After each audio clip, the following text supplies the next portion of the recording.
The matter commenced on 20th of November 2023, and one prosecution witness was conclusively heard.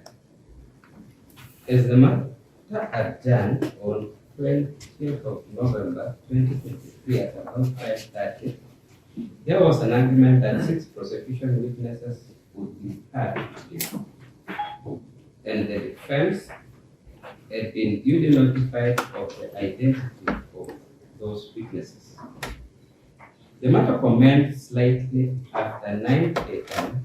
and the court had a short process to deal with before embarking on this particular matter.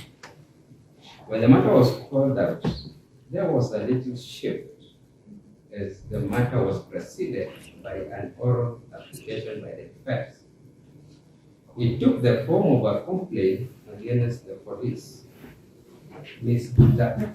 Onyeki almost got emotionally carried in explaining the difficulty he had in accessing the court. He complained that he was prevented from accessing the court. The same position was replicated by Mr. Njiru. Upon hearing the prosecution response, he attempted to get a workable and practical approach to the issue. I tasked the court administrator to provide a screen outside the court premise so as to enable the members of the public who could not be accommodated in the courtroom to follow the proceedings from therein, which direction was complied with. The matter to me appeared solved. When we resumed the sitting at about 10:30, Mr. Ndubi, learned counsel for the accused person, narrated his difficulty in accessing the court premises. He alleged to have been blocked by the police officers. For clarity on the latter assumption, 4 accused persons who were earlier present were absent. Mr. Ndubi, in explaining this, stated that 4 accused persons were prevented from walking into the court after a short break. He simply submitted, alluding that their absence had been occasioned by the police. He submitted that based on the circumstances, it is not possible for the matter to proceed, and that it is not possible to conduct a fair trial under the circumstances. He asked that the matter be adjourned indefinitely until such time that the members of the public are allowed to follow the proceedings. He even suggested that the venue of the trial be changed to a more spacious trial, with strong suggestions to have the hearing conducted at Accra Stadium. He submitted that the police action, which it described as militant, should not be permitted under the new dispensation. He promised that he would not participate in the proceedings should the court direct that the matter proceeds. He then stated his submission.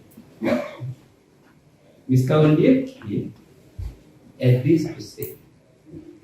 He confirmed participating in the formulation of a compromise direction respecting the participation of the members of the public through following the proceedings from the screen to be mounted outside the court. He, however, with visible anger, submitted that as they were implementing the directions, the following persons were arrested: Julius Kamene, Jackson Masharia, James Mwangi, and James Maina Mwangi, who is a clerk in this law firm. He submitted that the 4 accused persons were similarly prevented from accessing the court after the break. He submitted that the police actions are not only unconstitutional, but are also actions of impunity. He submitted that the police action is making it impossible for the trial to proceed. Mr. Njiru, on his part, comments his submissions by stating that, given the level of what he perceived to be intimidation, no officer should be permitted inside the court premise while armed. He submitted in furtherance that the 4 accused persons who are not present in court have been prevented from attending court by the police. From accessing court by the police. He asked that the court, under the circumstances, should exercise its authority to ensure seamless flow of proceedings. He called for the summoning of the police commandant to first explain the whereabouts of the 4 accused persons not in court. Secondly, explain why the roads have been barricaded, leading to harassing of members of the public. And finally, explain to court how important this case is against other cases to warrant such level of impunity. Mr. Cheche, on his part, submitted that it is not possible to proceed with the hearing in the absence of the other accused persons. His view was that the police action is a clear sign of panic based on the hopeless case they are pursuing. Mr. Mwenga, on his part, refuted the claims by the defense. Mr. Mwenga's view was that the defense, by conduct, are persistent on having the matter adjourned. His view is that the 4 accused persons who were present earlier had voluntarily absented themselves. Hence, he applied for warrants against them and called for the forfeiture of the cash bail deposited by them. The defense reiterated their application on Njenga. This is the court's considered here. This is where I choose to begin. First, this matter is properly before me. This court is by law seized of the requisite jurisdiction to hear and determine this matter. As a reminder, I derive my authority from Article 159 of the Constitution. I find it, for purposes of emphasis, to restate. This is Article 159.1. Judicial authority is derived from the people and vested in and shall be exercised by the courts and tribunals established by or under this Constitution. In exercising judicial authority, the courts and tribunal shall be guided by the following principles. A. Justice shall be done to all irrespective of status. B. Justice shall not be delayed. I move to E. The purpose and principles of this Constitution shall be protected and promoted. Under Article 161, in exercise of judicial authority, the judiciary, as constituted by Article 161, shall be subject only to this Constitution and the law, and shall not be subject to control or direction of any person of authority. The above provisions are in simple language and they are unambiguous. It is against this backdrop that I operate.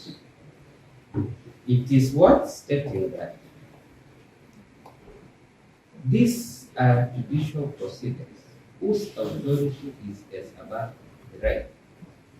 In execution of this mandate, and with strong bias to criminal proceedings as in the instant case. The judiciary plays a pivotal role in the justice process. It though does not act in isolation, it cooperates with other agencies, but with strong need of preserving its independence. In relation to this case, I must state that the volume of rulings that have been done in the instant case constitutes more than 10 times the volume of the substantive proceeding respecting the substantive case. I must state that I have interrupted the charge and indeed taken the proceedings of PWI. Regrettably, I find nothing unusual about this case. It has been unnecessarily idle.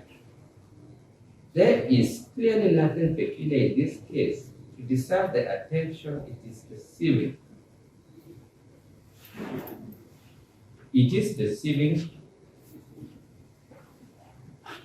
there is clearly nothing peculiar in this case to deserve the attention it is receiving. It is not now, but since its inception. The manner of proceeding adopted in the instant case is a public hearing. This mode permits the presence of members of the public at the trial. This is in consonance with the accused's right to public trial before court as enshrined under Article 52D of the Constitution. A threat to that right has been alluded to by the defense. The defense alluded to the fact that members of the public have been denied access to court to follow the proceedings of their interest. The interests, though, have not been defined or described. That right cannot be extinguished by non-definition of the interest. The learned prosecutor maintained that no member of the public has been denied access to court. He, though, on the contrary, indicated that he has had to identify himself so as to be allowed to the court.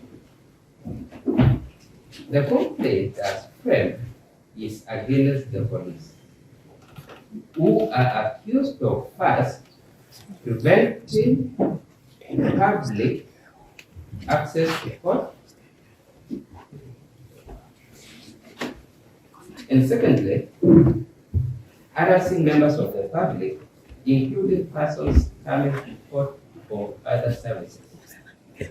This complaint is intertwined with the defense assertion that the four accused persons, namely Daudi Mwangi Chege, Simon Mungai Margo, John Kuria Kariku, and Peterson Wanjam Birangu, have been denied access to court. Was the assertion to be true is alluded, and that the police are responsible for denying the safe access, then I describe it as unfortunate and clearly unacceptable and not tenable at all. It is a clear mode of impediment to justice and act impeding the court exercising its function. That assertion, though presented as submission from the bar, deserve further interrogation. The police role, other than in a trial, is to provide security and ensure maintenance of law and order. Where there is such attempt of breach of peace or order, then the police has been called to action. Nothing of the sort has been exhibited in this case. Preventing an accused person from attending to the place of trial is a confrontation first of the accused right to speedy trial, and secondly, impediment to execution of the function of the judge. This court has a duty to issue administrative direction to ensure seamless flow of trial. In the end, I give the following direction. First one to the application. 1. The matter shall proceed in a public manner, and members of the public shall be permitted to follow the trial to the extent of such number that this courtroom shall accommodate. 2.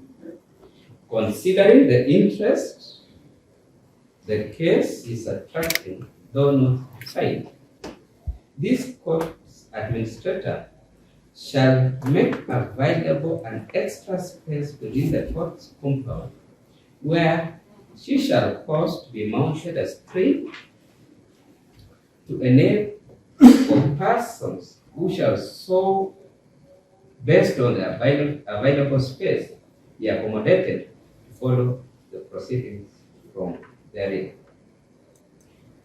3.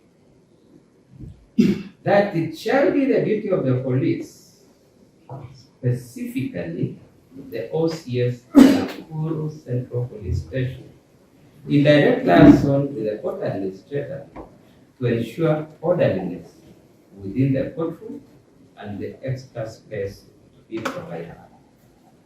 4. The police shall, under the direction of the OCS, Nakuru Central Police Station, ensure that there is ease and ensure that there is ease access to court by members of the public. 5. No accused person shall be denied access to court for whatever cause or reason. Finally, this matter is adjourned to tomorrow, the 22nd of November 2023 at 9 a.m. where we shall proceed with the hearing. Those are the orders of discussion.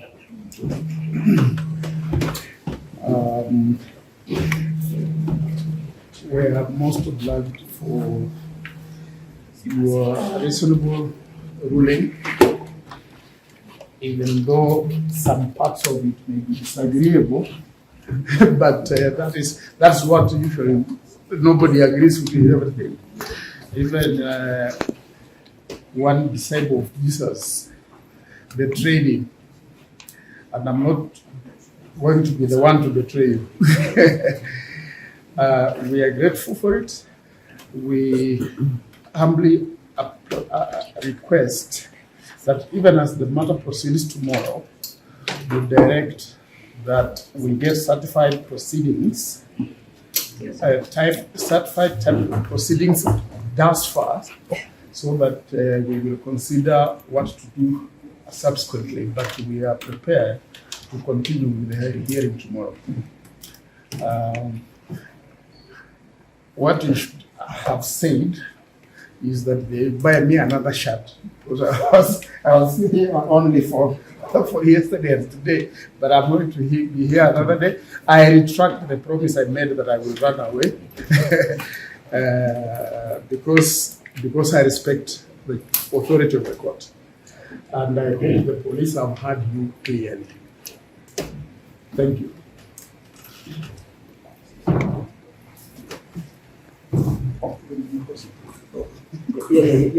Just to thank the court, because there can never be a day to celebrate such as this one, when justice is flowing like a fountain. That is what we are calling for. We are most obliged. Your Honor, Ethiopia has 12,000 magistrates and judges. Kenya has about 2,000. And I think we are one of the very best who makes us proud of the judiciary. This is the independence we all contemplate as stakeholders, that we don't want interference from any authority. You have stated it all. We hope the Lord of Abraham, Isaac, and Jacob will always open your doors wherever you walk. We rest our case. There is a saying in Kisi that where you step, the grass shall again rise. You don't have a question? Oh, sorry. I tend to disagree. This court has got jurisdiction to deal with others. Now that members of the party are already here, and they're also here, this is remaining hours. Could we not take 1 or 2 or 3 witnesses? I am Church's senior, so before you make the levels according to our channel, because we also need to and reflect on how to deal with the witnesses that are coming tomorrow. Yes. You're not So now he asked me to inform court that he stepped out. Your Honor, I reiterate the sentiment of my learned seniors, and I thank the court for the guidance it has given, and we hope and trust that tomorrow we proceed well. So the witnesses who are wanted for today will be the ones to proceed tomorrow. What is failing to say is what usually happens in civil cases where we say costs be awarded to. He should have given us costs that we will deal with him outside. Thank you. We are most obliged. Thank you. Thank you very much. Thank you. Oh, sorry. No, I thought you were rising. Well, thank you very much. Shall we then pick up from there tomorrow? Thank you. So we shall be similar. We are most obliged. The people of Kenya have won today. The Yes. people of Kenya have won. Okay, thank you very much. Thank you.